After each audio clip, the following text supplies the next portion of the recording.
Cek.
Oke, selamat pagi kelas 9C.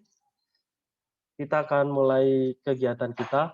Mr. Yosi pakai masker ya, karena di ruangannya Mr. Yosi ada Miss Enji, ada Miss Beatrice sama Pak Jerry. Jadi protokolnya harus dipakai. Oke, yang masih open cam, yang masih close cam silakan dibuka.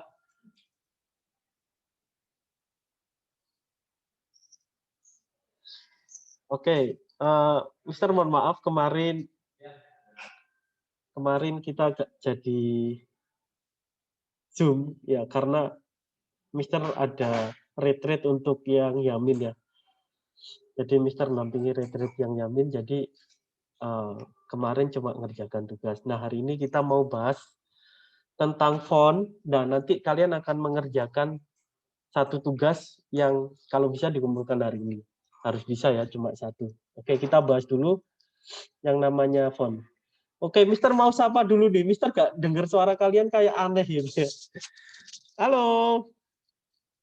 Jawab dulu dong. Halo. Halo. Halo. Berarti masih ada orang dan sepakat. Oke, Mister share PPT-nya. Bentar ya.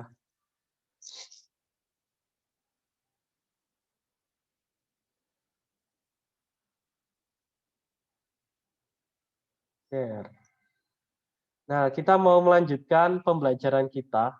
Ya, sedikit tentang desain. Kalau kemarin kita sudah belajar tentang layout dan nirmana.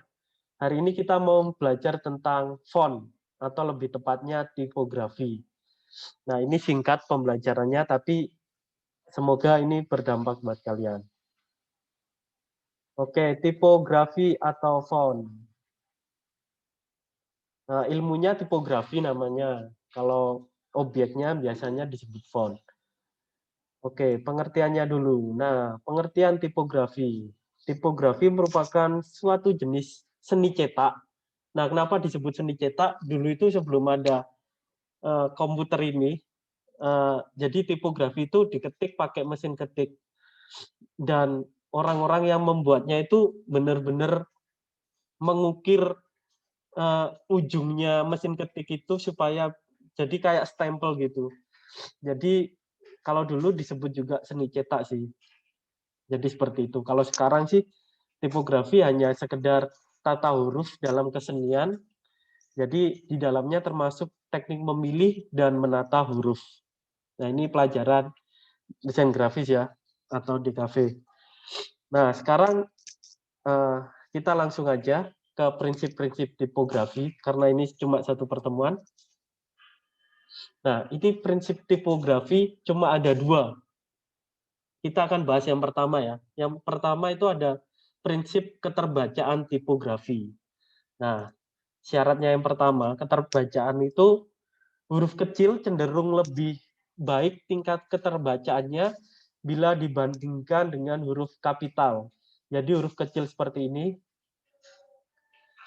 huruf kecil ini lebih terbaca daripada huruf kapital, karena huruf kecil ini kontrasnya satu sama lain itu kelihatan. Jadi kalau K tingginya ada, L tingginya juga ada.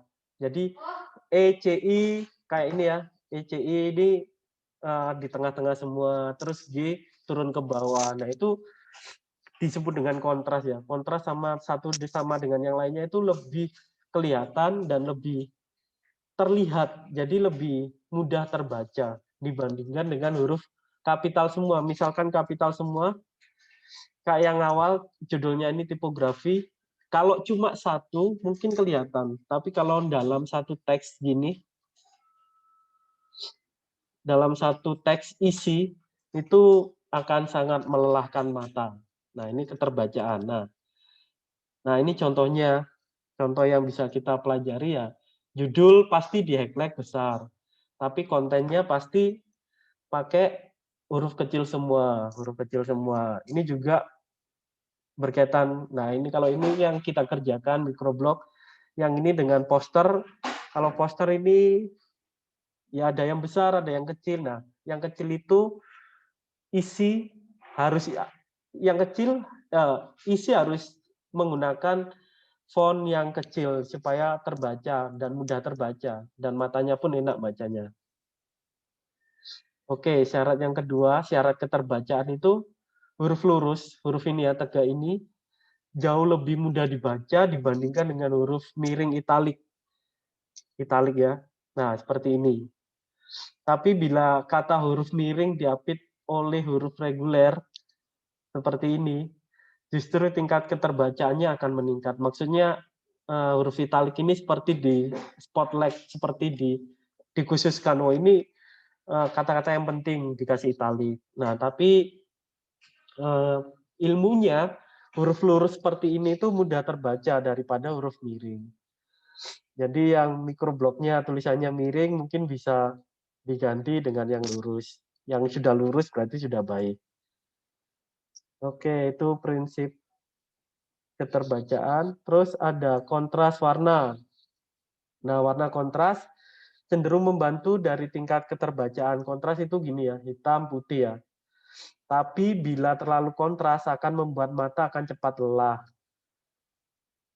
Nah, jadi kadang-kadang di dalam website itu mereka nggak pakai warna yang terlalu kontras. Jadi misalkan hitam sama abu-abu, bukan hitam sama putih sama abu-abu, bukan putih sama hitam. Jadi kalau kalian ngedit itu biasanya ada hitam 100% itu nggak dipakai. Biasanya cuma 90, 80, 75. Nah, seperti ini ya. Jadi kalau website yang baik, berita-berita itu biasanya fontnya itu warnanya cuma abu-abu gini, nggak hitam 100%. Nah, kontras yang terlalu kontras itu seperti ini. Biru dengan merah. Jadi kayak warna tersier kalau kalian sudah belajar tentang warna. Hanya ini kita agak belajar warna. Warna tersier itu jadi kalau warna tersier ditumpuk itu menjadi sangat kontras. Seperti ini ya. Warna primer maksudnya ya. Biru di atasnya merah. Wah, ini terlalu kontras. Terus wah, ini sebenarnya nggak kelihatan ya. Ini ungu ini. Jadi kuning atasnya ungu. Jadi sangat kontras. Hijau atasnya merah. Atau merah atasnya hijau. Background-nya merah, tulisannya hijau. Itu terlalu kontras. Nah, yang enak itu seperti ini. Warna abu-abu tua di atas krem. Ini kombinasi yang keterbacaan yang paling enak sekaligus nyaman. Jadi menyerupai buku cetak yang sebenarnya. Jadi kelihatan lebih enak. Dan teks gelap di atas background yang terang seperti yang kita lihat sebelum-sebelum ini itu lebih mudah dibaca dibandingkan dengan teks terang di atas background gelap. Jadi tergantung nanti tujuannya kalian membuat sebuah desain. Kalau kalian tujuannya untuk narasinya banyak, teks hitam itu di bawahnya background-nya putih itu lebih baik daripada teks putih bawahnya hitam. Nah, tapi terkadang untuk menarik orang itu teks putih di atas gelap itu lebih menarik gitu ya. Jadi seperti ada yang berbeda gitu. Jadi kalau orang sudah terbiasa dengan teks hitam di atas kertas putih, tapi ketika kita membuat desain yang tujuannya untuk supaya orang interested, supaya orang tertarik itu ya teksnya putih, di atasnya background-nya yang gelap gitu ya. Itu tergantung tujuan kalian yang mana. Nah, tapi tujuannya seperti itu. Nah, prinsip keterbacaan cuma itu aja. Jadi huruf kecil itu cenderung tingkat keterbacaannya lebih enak. Jadi ada isi judul itu nanti kita pelajari lagi. Terus huruf lurus lebih baik daripada huruf miring. Terus warna teks yang kontras itu lebih baik daripada enggak. Enggak itu maksudnya yang background-nya biru, tulisannya biru muda. Background-nya biru tua, tulisannya biru muda itu kurang. Terlalu kontras pun juga nggak baik juga. Nah, ini teks gelap di atas background yang terang lebih mudah dibaca, tapi teks terang di atas background yang gelap lebih menarik. Oke, itu prinsip yang pertama tentang keterbacaan tipografi. Nah, sekarang kita masuk ke estetis tipografi. Nah, ini bahasanya sekarang banget itu ya.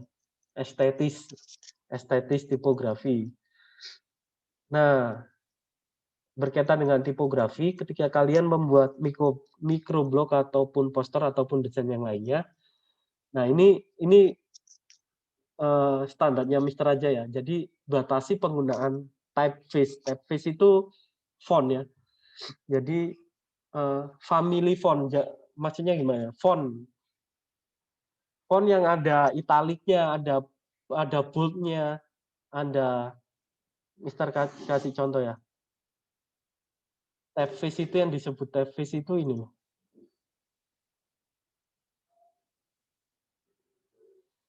Typeface. Wah, ini nggak bisa diedit ya.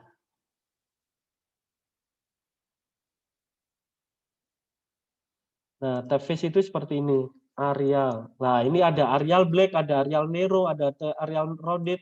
Semuanya bisa miring, bisa bold. Nah, ini disebut dengan typeface. Kalau cuma font itu cuma satu bentuk yang nggak ada bold, nggak ada miring. Itu disebut font. Tapi kalau sudah ada satu paket lengkap, satu keluarga, bahkan ada yang extended, ada Nero, ada macam-macam, itu disebut dengan typeface. Gitu.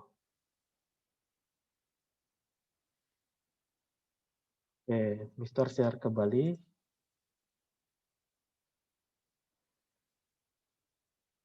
Nah, prinsip estetis. Yang pertama itu batasi penggunaan typeface dalam halaman desain kalian, dalam microblog kalian, dalam desain yang lainnya. Itu cuma 2 jenis typeface. Jadi misalkan judulnya pakai Arial Black, tulisannya pakai Calibri. Oke. Isinya pakai Calibri. Judulnya pakai Impact, tulisannya pakai Times New Roman, itu juga oke. Nah, jadi cuma 2. Jadi jangan sampai macam-macam gitu ya. Kalau untuk tujuan judul, isi itu ya. Tapi kalau untuk membuat poster yang menarik ya itu terserah kalian. Tapi standarnya paling nggak ada 2. Ada typeface buat judul sama typeface buat isi. Misalkan kalian mau menunjukkan ini bagian yang penting subjudulnya Mister ya, itu bisa di bold, bisa di italic ataupun di yang lainnya, di highlight yang dengan cara yang lainnya. Nah, estetis yang kedua itu batasi penggunaan warna untuk satu judul dan untuk satu isi. Oke ya, judulnya putih, isinya hitam atau abu-abu atau yang lainnya. Jadi cuma 2 warna aja. Oke. Ini untuk font aja ya, untuk font aja, bukan keseluruhan desain. Untuk font aja. Jadi fontnya hanya menggunakan 2 warna. Oke. Nah, terus ini gunakan minimal 3 ukuran atau 3 berat yang berbeda. Jadi ketebalan yang berbeda untuk memaksimalkan kontras dan keindahan tipografi. Nah, ini maksudnya ini ya. Judul terus isi ada footer. Seperti yang Mister buat ini, ada judulnya besar, memang besar, terus isinya menengah, terus ya ini bagian yang kecil-kecil aja, buat pengisi aja, buat keindahan aja kecil. Jadi kalau bisa kalian membuat seperti ini itu bagus. Nah, kemarin kenapa microblognya dibuat ada yang kecil, ada yang besar. Nah, itu ada ilmunya di dalam tipografi ini. Nah, terus gunakan ukuran yang konsisten. Nah, ini font kalian seharusnya dalam setiap postingan itu konsisten ya, sama semua ukurannya. Untuk isi, misalkan ukurannya 14 atau 16 ya semuanya 14 16. Judulnya pun juga gitu. Judulnya misalkan 36 ya 36 semua. Nah, ini contohnya seperti ini. Nah, ini Mister ngambil langsung template yang ada di BPS ya. Jadi judulnya dokter besar, penjelasannya besar, terus subjudulnya kontennya, terus kecil-kecil gini. Contoh lain gini. Nah, ini bisa kalian terapkan ketika kalian membuat PPT untuk tugas yang lain atau untuk hal yang lainnya bisa. Oke, STTS yang lainnya berikan letter spacing lebih untuk font berukuran kecil dan kurangi spasi letter spacing untuk font ukuran besar. Ini spasi antara huruf ya. Jadi kalau bisa, nah kalau yang besar nggak usah dikasih spasi yang banyak. Tapi kalau kecil ya kalian bisa kreasikan seperti ini yang di bawah ini. Jadi lebih enak. Ini untuk judul ataupun untuk isian juga boleh sih. Tapi kalau terlalu isian untuk terlalu gini juga nggak enak juga. Nah, terus pastikan line height antara jarak antar spasi berbeda jauh, terutama jika line height dibuat menjadi lebih renggang. Line height ini dimasukkan ini ya, jarak antara baris. Lebih enak kalau jaraknya lebih renggang, tapi nggak terlalu renggang, nggak terlalu rapat. Jadi tengah-tengah seperti ini dalam sebuah isi teks. Nah, selesai, wis. Oke, kira-kira seperti itu tentang tipografi yang bisa kalian kerjakan secara ringkasnya ya. Tergantung dengan kalian membuat microblog kalian. Nah, sebenarnya ada juga tentang jenis-jenis typeface atau font. Typeface yang sudah kalian lihat itu tadi,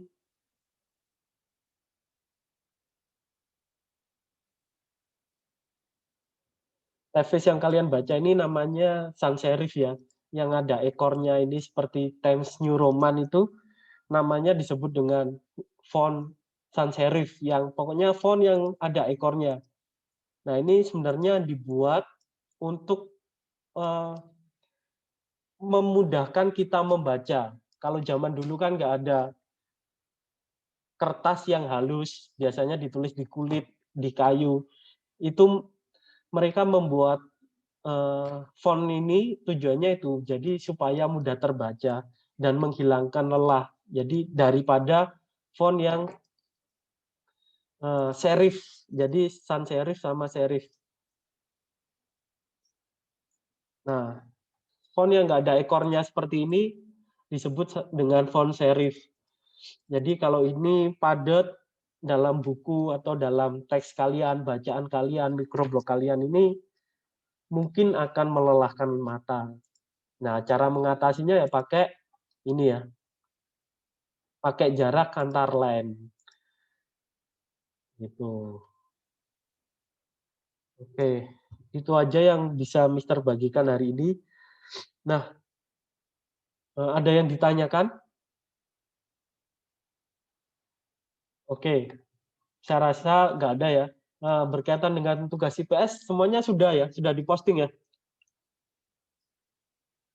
Sudah? Ada. Belum. Michelle belum? Aku belum, Mister.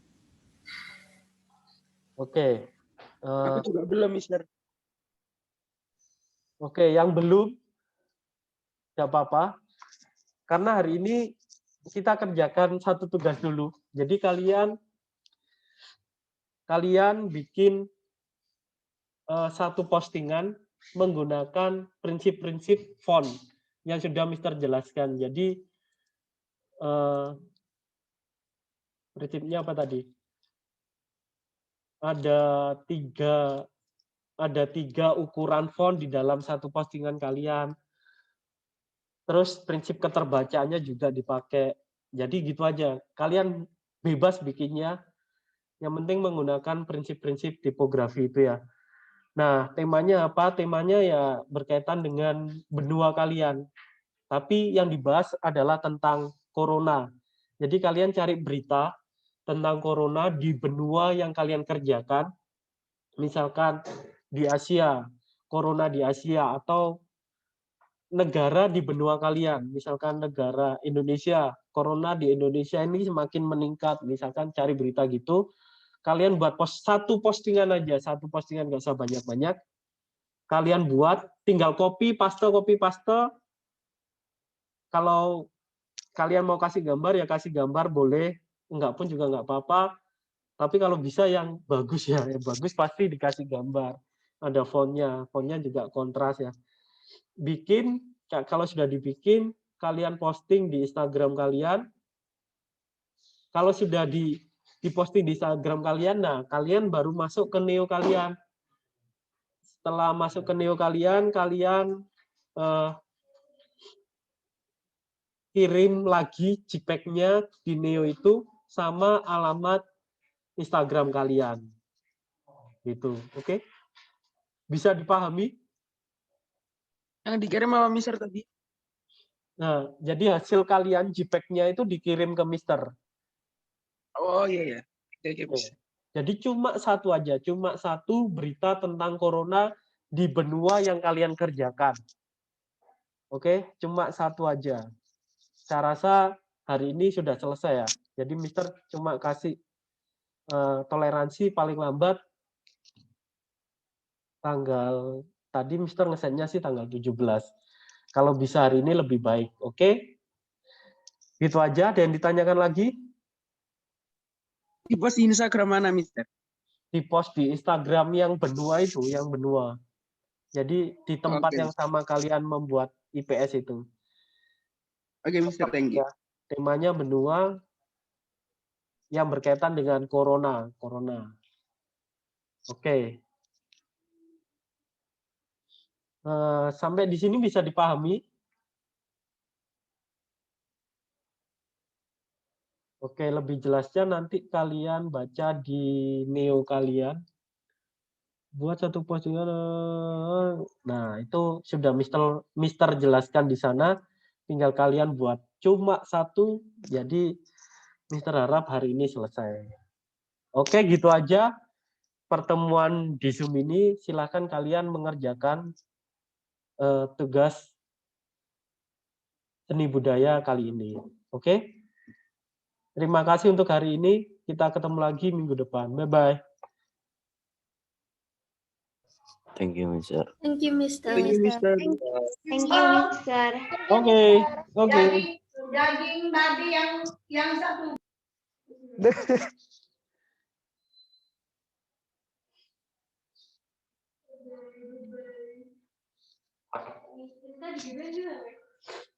Hari ini aku masih pilek, gimana ini biar gak sembuh-sembuh.